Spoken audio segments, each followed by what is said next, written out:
Hello Kamax, mayong hapon kanatong tanan. So since 2 weeks gid kong wala sa Cebu tungod sa problema ang pamilya namo. So kaning mga buhat sa mga kabuang is grabe pud na palabi pud sa silang gibati. So this is very important. I hope tabangan mi ninyo comment diri og at followers at everyone. I-share nato siya guys para matabangan nato ning atong mga kauban nga mga riders nga malikay aning mga binuang. So sa pagkakaroon wala ko'y sure kung biktima ra ba pud ni sila basta kay kani nga transaction scam. So pasayloon ko or disclaimer, dili ko moingon nga sila gid ni ang nang scam pero sa actual nga transaction sila.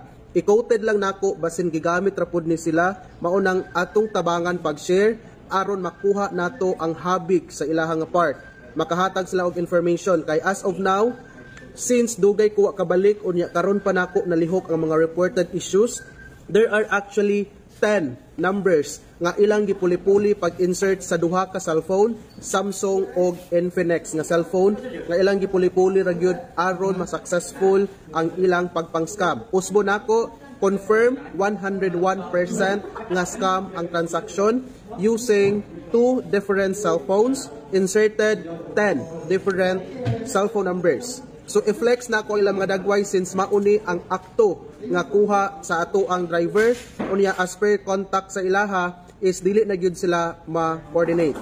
And almost hundreds of victims. And the reason why nganong naghimo ko ani dili ingon nga pagkaulawan nato sila kung dili tabangan nato ang atoang isig katawo nga dili mabiktima sama sa inani nga transaksyon.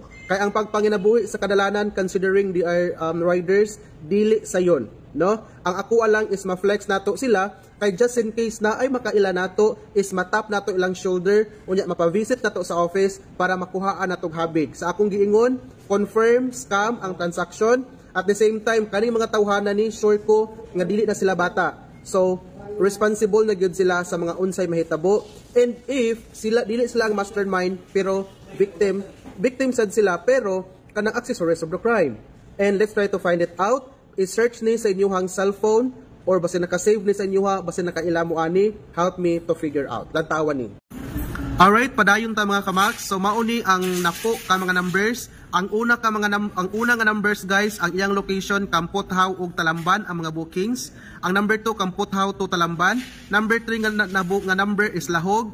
Number 4 Lahog, number 5 Lahog ug Kampothaw. Unya kaning number 6 Central Cebu.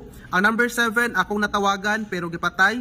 Ang iyang location gihapon is kanang Kampothaw ug kanang Lahog pero ang iyang giingon pagtawag nako kay wa daw siya kaila kasi nagbook in ani pero as per conversation nga magpa-chat ko niya wala siya ni chat nako sa Facebook page, instead gi-off niya ang phone unya gipatay na dayon niya. As per niya tagaliluan daw siya. Number 8 Kampothaw, number 9 Gorordo Kampothaw, number 10 Kampothaw gihapon. So shout out sa tanang mga taga Kampothaw or closer sa taga Kampothaw kay basig taga diha ni siya kay mao gid ni kasagaraan ang pick up point. So lisod man pud ang scammer taga Lagyo but in some cases naay mga scammer nga didto sila magbook sa Lagyo sa ilaha para og naay mga report actions is dili sila ma-identify sa ilahang mga panagway. But then i-flex nako ang ilang panagway, lantawan ni kung kinsay makaila. Okay, so mauni ang actual nga cellphone kamax, ang nakuha pod sa ato ang kamax nga ni COD. Ang gidawat niya ang cellphone because as per checking sa phone is naka-sealed pero ang ilang gibuhat dili di ay silyado ang phone. Murag naara sila'y kanang plastic nga murag heater gun heater nga mukulo ang plastic. Unya mauna gikuha sa driver o gibayaran. So mauni siya kung kinsay nakaila, especially sa iyang tato o sa iyang panagway. Ang problema nakamas pero ma-identify na to ang iyang tato. Kuha ni siya. Sa isang sir? Capitol sir. Capitol? O, Capitol area. Capital area. Ang booking niya, mapay pag-book niya pero still the same nga device ang gigamit. So akong i-flex ang cellphone kung paunsa na dali atong driver ha. Okay, padayon ta ka Max. Ang COD is 2,000 ra gyud, no? Mauni ang actual nga cellphone which is silyado gid ni siya nakaputos gyud pero ang problema lang kani nga mga scammer grabe jud ni sila ka mga tutukan. So gigan ra pud nila murag heater gun or gun heater unsa ba na nga para mukulo ang plastic. Naapod sila ambot kung asa pod sila gikan ana. So ang driver na-amaze ang driver kung nganong 2,000 ra ang COD. So as per atong picture nga akong gi-flex no katong lalaki nga nakamas is ingon siya, sir, palusot ni siya nga cellphone sa agent from company mismo sa Realme. So maunang brato ra siya, kay 2,000 ra siya, palusot ra siya. So naka-sealed man gid siya guys, murag semi-manufacturer sealed.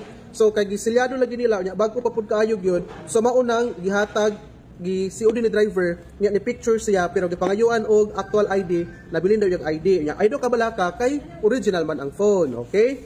So ato ang i-open ang phone, let's try to figure it out. So mao na karon ka magsama, silyado magsadili basta cellphone ang device, gadgets, jewelries and any types of accessories. We need to ask a picture photo verification silang ID and look what happened. Mao ni ang cellphone sa sulod guys. So gaayo nilang tempered unya naman toy inaani sa sulod no. Ila na pong gipatangag parton nga gipilo-pilo para dili gyud mahilhan nga maay gid siya pagkapilo. No, giana ra pud nga murag naa gyud siya box ba, no? Giana ra pud siya pagpilo unya ang cellphone nag-uyog, di gid ka siya muuyog kay naman pud siya hapin. Gayo pud siya pilo unya ana, hugot pud siya kaayo. So inana sila kautukan. Okay? So let's continue. Kay tulo ni sila kabuok guys. Anya ang konsabo pud niya nga babayi is mao pud ni tubag sa tawag, nakuhaan pud siya actual picture gamit gihapon sa the same cellphone number, the same device pero lahi nga transaction. Unya na scam pud ang atong laing driver pero kani siya nga driver, kani siya nga scammer nga atong lalaki or konsabo ra ba siya or biktima ba, sinugo ba siya pero atong hunaon dili man siya bata nga para mabiktima sa mga inani. So kung ma-figure out nato siya is ato siyang pangutan, ato siyang pakantahon kung kinsay kasugo niya, kung sinugo ra gyud siya. Kadili naman siya below 18 years old, di ba? So padayon ta sa ato ang next chapter. Paghuwat sa ayaw sa pag-scroll dira, lantawa sa aming humana. Okay, so kani siya nga babayi is mauni ang iyahang konsabo. Kani nga actual picture niya is mauni bridal veil ang iyahang gipabuking. So kaning actual po nga picture ko sa driver, no problem because we have 101% nga proof sa iyahang transaction. So kani siya is actual photo verification nga na-picturean siya sa driver. Kamputhaw o Gorordo gihapon yang location. I don't know kung taga-diha ba gyud siya. So shout out sa mga taga Kamputhaw basig pwede ninyo ma-share. So kani siya is actual picture ni siya ha. Mauni siya ang konsabo ani nga tawo. So kani siya nagpa-book siya og cellphone, siya mo nakuha ang actual nga picture sa cellphone pero ang receiver niya is mauni siya nga sir, sige sir bayari na diha sir, maghuwat ra ko diari sa mo-refer na ko nimo sa 2,000 sir. So ang driver pod kay nabugnawan sa tingog, wow murag chicks di ba?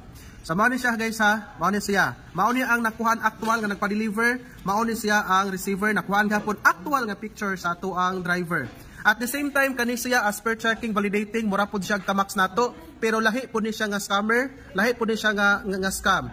Again, confirm siya scam, di ko makaingon kung mao ba gid ni siya pero actual nga transaction kung biktima kung sinugo ra ba siya pero di naman sila mga bata, mga tiguwang naman ni.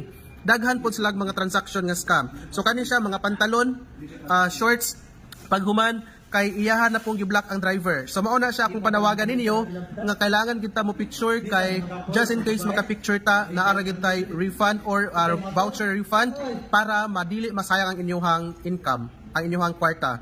Ang amo lang is proof nga na-scam mo. Again, sa nakaila ani palihog ko, take notes siyang tato, siyang panagway, helmet or unsa may inyong ma-call out ani para atong tumboy nga tuwang na-entrap, palihog ato siyang i-hold. Nakanaan mi blatter ani na mi report sa barangay o sa police. Regarding ani na napod mi report.